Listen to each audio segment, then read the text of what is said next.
Now you might be thinking, Corn, why are you suing Percy? And what you have to understand is that a lawsuit was not my first thought. This is an escalation that has to happen because the man will not listen to reason. I have tried reason, I have tried subtlety, and he has not listened, he has not seen any of it.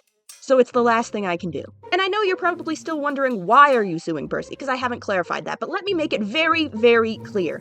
I'm suing Percy because he needs to stop being the governor of the shopping district. It is supremely inconvenient for me that Percy is the governor of the shopping district, and he needs to stop. He needs to abdicate, he needs to stop being governor. You see, Percy hasn't always been the governor of the shopping district. As a matter of fact, it's pretty new. And before he was the governor of the shopping district, he was helping me with my megabase, my very specific underworld megabase, where the only rule is that the governor of the shopping district cannot know about the underworld. So we've got a little bit of a problem here, because clearly, it's not like I can hope for amnesia.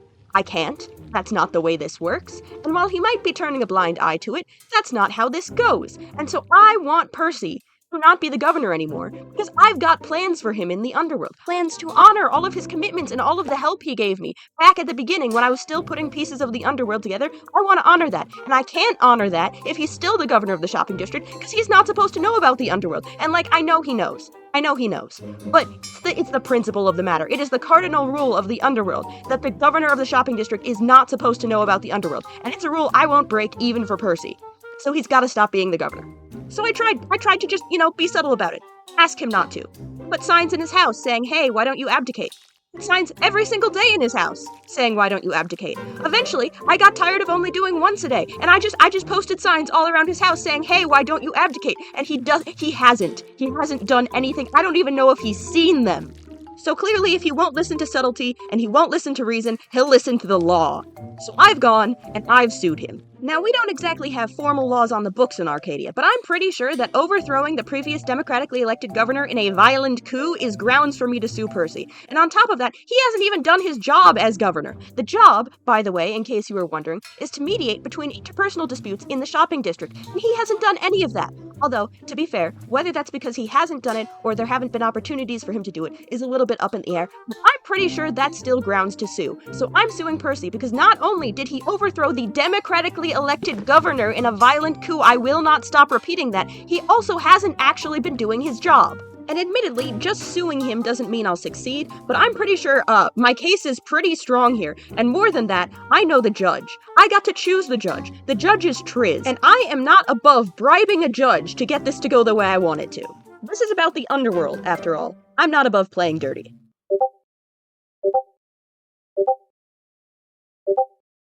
I just, I feel like there's so many ways that I can express such deep friendship that we have. Such as all of this, and maybe a bit of that, and maybe a bit of that. I think we're the bestest of friends here.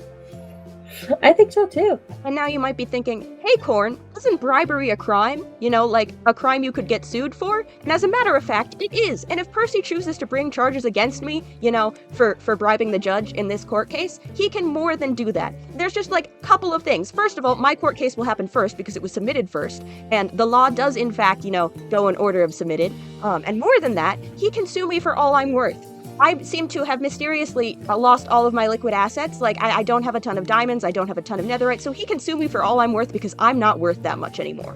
Besides, with the season coming to an end, I don't think he wants to invest a bunch of time and energy, like I have, into suing someone. But anyway, as you can see, my suing plan is foolproof. Not only have I bribed the judge, I've bribed the judge. But just in case that the judge somehow, Triz decides to rule against me, or something, or suddenly develops a moral compass, against bribery. Just in case that happens, I do have a backup plan. Introducing the Ungovernor Stick. Yes, it is just a stick that I picked up and I named in my anvil the Ungovernor Stick, and then my anvil broke. But anyway, we don't have to think about that because this is just a worst case scenario. Worst case scenario is after the court case, I walk up to Percy and I bop him with this stick, and then he's no longer the governor because this is the Ungovernor Stick. And you might think, Corn, that has no chance of working. What are you even talking about? The Ungovernor Stick is something you made up on the spot. But the thing about Percy is, Percy cannot resist yes and. This is a trap specifically for Percy because if I walk up to to Percy and I boop him with something called the ungovernor stick, he will have to play along. This man loves yes and. It is a weakness of his that I will take advantage of if it's what it takes for him to no longer be the governor. And the only thing I need to do in terms of last-minute preparations is get the ungovernor stick into the courthouse. And since I built the security system,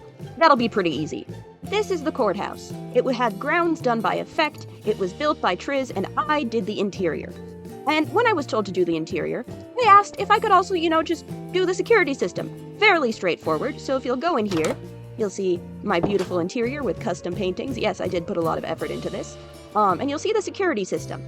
What's supposed to happen is you go in here and, you put all of your things in your ender chest, and then you go and you set your spawn, and there's someone on the other side controlling the security system, so that, you go in and the thing will fall out and there's lava and all sorts of fun stuff. The fun thing is you can just climb over. The hard part is getting back in, but that's why I brought blocks.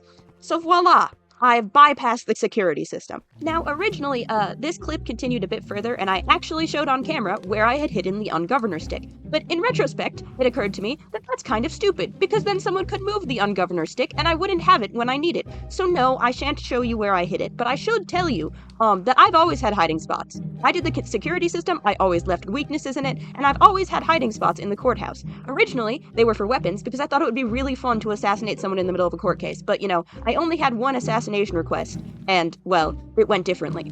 And now you might be thinking, hey Corn, if you have the ungovernor stick and you know it'll work because Percy cannot resist yes and, then why don't you just do that and not sue him? And to that I say, that I didn't think of the ungovernor stick until I was already suing him and then was like, dang it, maybe I should have a backup plan. So, the ungovernor stick is the backup plan. It may end up being way more successful than suing him is, but hey, I am suing him. I can't stop that now. I had already submitted the paperwork when I thought of the ungovernor stick, so the ungovernor stick is just a backup. And when I say I submitted paperwork, I literally mean I did some research and I wrote up some paperwork and I submitted it to Triz and then I sent it to Percy. Technically, Triz was supposed to send it to Percy. I could not resist sort of rubbing it in his face that I am suing him. And for the paperwork, I actually had to find out Percy's middle name. It's Senred. That is such a weird middle name. Like, I know I can't speak. I've got 5 middle names. But man, Percival Senred Meepers. That's the guy I'm suing. And now that I've gone into, a lot of detail about how I'm suing Percy and why I'm suing Percy and all of the ways that I'm doing this for the underworld, I think it's about time that we actually visit the underworld. Welcome back to the underworld, where I've actually recently had to redo getting Arachne because she died somehow. And I didn't notice until I was looking around and I was like, whoa, where'd she go? And presumably she died. So we've got a new Arachne in there. We're gonna hope she lasts longer, or at least until the end of the season. But anyway, as I was saying, welcome back to the underworld. When I say that Percy is going to be rewarded for his loyalty, I mean he's going to be rewarded in pretty much the exact same way that Triz has been rewarded for her loyalty. He's going to get his own bedroom, his own permanent residence in Elysium. Because the thing about sleeping in the underworld is that if you sleep in the underworld in the fields of Asphodel, I now legally own your soul. Sorry about that, I don't make the rules, I just make the rules. So the only way to sleep safely in the underworld is to sleep in Elysium, and Triz, for example, has her own reserved room. Now, Percy's also going to get his pick of the rooms, and then the final one is reserved for Tooth. And now you might be thinking, Corn, that's 3 rooms reserved and 3 open rooms. Who gets these 3 open rooms? And to that I say, I've been emptying my ender chest. Now that might not seem exactly relevant, but I promise you it is, because you see, the season is coming to an end. Arcadia Season 3 will be over, and at some point the world download will go out. As of right now, those 3 rooms in Elysium, they're empty. And not just anyone can use them. They're Elysium. Sure, you might have a world download, but you don't have my permission to stay in Elysium. So if you have sleep there, it will be the same as sleeping in the fields of Asphodel. I will then own your soul. Sorry, I don't make the rules, I just make the rules. And you might be thinking, okay, Corn, what does this have to do with your ender chest? Well, what it has to do with my ender chest is that I've put together a last bequest of the underworld. I've hidden it somewhere in the underworld, somewhere I said on camera that it might be useful for me to hide things there. Just a small hint for people who go looking. And to anyone who finds the bequest, you will be able to stay in Elysium. There are also some small surprises and hidden secrets in the bequest, so don't go sharing it or spoiling it if you find it. And while my tools and armor aren't in there now, finding the last bequest will give you my armor and my tools, and I'll just put them in there right before I log off for the last time. So there you have it. One last final puzzle for the people who've really been along for the ride and enjoying the underworld. The last bequest of the underworld. And with the underworld very nearly finished and my belongings all done and sorted, it's time to wrap this video up. This isn't the finale. Remember, I said I'd clearly mark the finale. But really, at this point, all we can do is wait for the court case. And you bet I'm gonna win.